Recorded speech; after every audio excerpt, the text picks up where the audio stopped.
आणि आता पुढची बातमी पाहूयात। राज्यात अनेक धरणातील पाणीसाठा कमी होत असताना साताऱ्यातील कोयना धरणात मात्र 36.74 टीएमसी पाणीसाठा असून सातारा, सांगली, सोलापूर जिल्ह्यातील सिंचन आणि वीज निर्मितीसाठी पुरेसा पाणीसाठा असल्याने आनंदाची बातमी आहे। कोयना धरणाची 105 टीएमसी पाणी साठ्याची क्षमता असून उपलब्ध पाणीसाठ्यामुळे 15 जुलैपर्यंत यंदा पाण्याची कमतरता भासणार नाहीये। आतापर्यंत 68 टीएमसी पाण्याचा वापर सिंचन आणि वीज निर्मितीसाठी करण्यात आलेला आहे।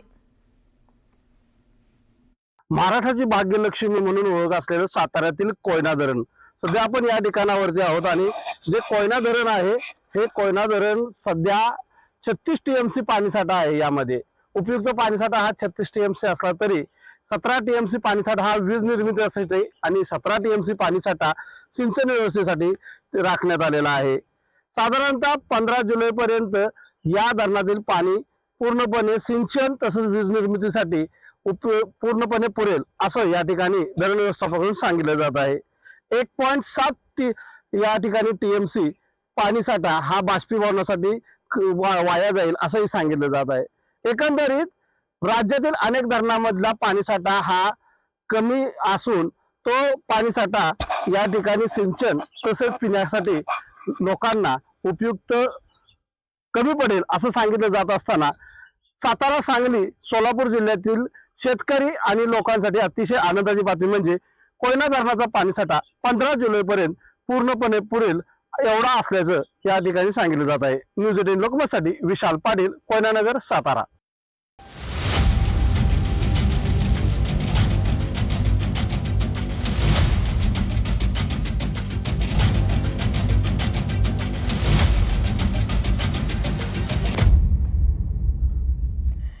ट्रॅफिकसाठी प्रसिद्ध असलेला ठाण्यातील घोडबंदर रोड आता टँकरसाठी प्रसिद्ध झालाय। सध्या इथे 24 तास पाण्याचे टँकर फिरताना दिसतात।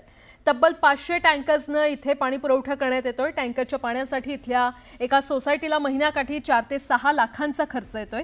पाणी वाया घालवल्यास या सोसायट्यांमध्ये 2500 दंड आकारण्यात येतोय। तर नियमानुसार प्रत्येक ठाणेकराला दररोज किमान 95 लिटर पाणी मिळालं पाहिजे, पण आता हा आकडा 44 लिटरवर पोहोचलाय। कोट्यावधींची घरं तर घेतली, पण पाणी आणायचं कुठून असा प्रश्न इथल्या नागरिकांना पडलाय।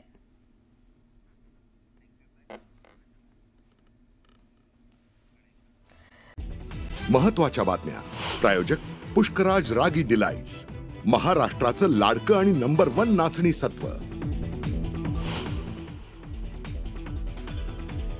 बारामतीत पवार कुटुंब पुन्हा आलं एकत्र। बैठकीसाठी शरद पवार आणि सुनेत्रा पवार उपस्थित। युगेंद्र पवारांना सुनेत्रा पवारांकडून वाढदिवसाच्या शुभेच्छा।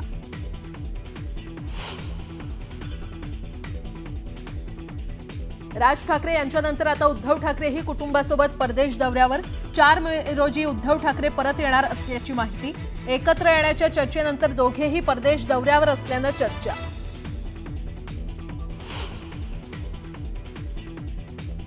ठाकरे बंधूंनी एकत्र यावं यासाठी शिवसेना भवन परिसर आणि मातोश्री बाहेरही बॅनरबाजी। दादर पार्ले पंचमकडून शिवसेना भवनासमोर लावण्यात आले बॅनर।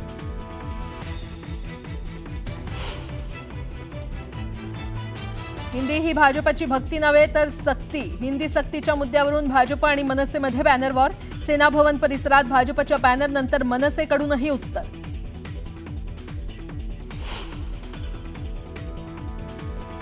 काँग्रेसचा हात सोडून संग्राम थोपटेंनी हाती घेतलं कमळ। कार्यकर्त्यांसह भाजपचे कार्यकारी प्रदेशाध्यक्ष रवींद्र चव्हाणांच्या उपस्थितीत प्रवेश।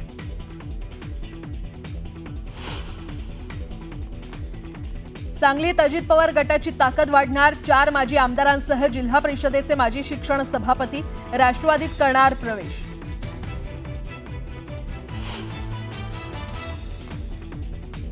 तनिषा भिसे मृत्यू प्रकरणात ससूनचा नवा अहवाल न्यूज 18 लोकमतच्या हाती। नव्या अहवालानुसार डॉक्टर घैसास दोषी। पोलिसांनी 4 प्रश्न विचारल्यानंतर ससूनच्या समितीनं अहवाल बदलल्याची चर्चा।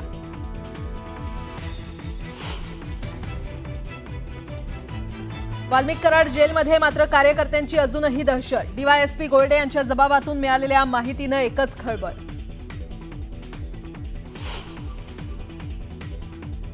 पुण्यात दारूच्या नशेत लोकांकडून एका जोडप्याला मारहाण। कारवर दगडफेक।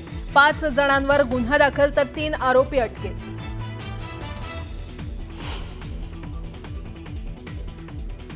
सोन्याच्या किमतीत विक्रमी वाढ, जीएसटी सह सोन्याचा दर 1,02,000 रुपयांवर, तर चांदीचे भावही वधारले.